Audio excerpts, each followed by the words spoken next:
Angah janji mari deh. Beli-beli barang dia Angah nak bagi je. Anggaplah ni sebagai hadiah raya daripada Angah lah. Boleh pilih antara salah satu. Angah tengok dah video tu. Video mari Angah posting ya. Ramai yang komen body, ramai juga yang komen sport rig. Jadi Angah pun duk mikir. Jadi gini lah. Angah royak deh. Dah je.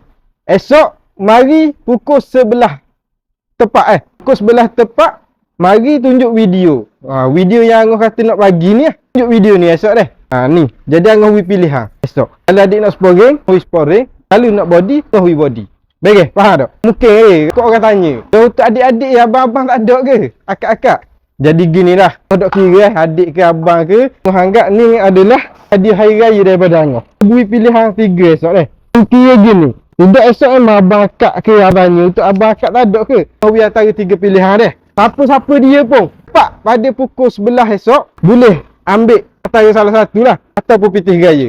RM50. Deh. Angah tunggu esok pukul 11. Ajar Angah nak berkongsi rezeki. Sebab mari pun cukup ramai mari mau. Ya. Nak tutup kedai kunang pun ada orang lagi. Tapi kita layang. Tak ada masalah. Baik, bang? Akak, adik-adik je lah. Baik. Baik.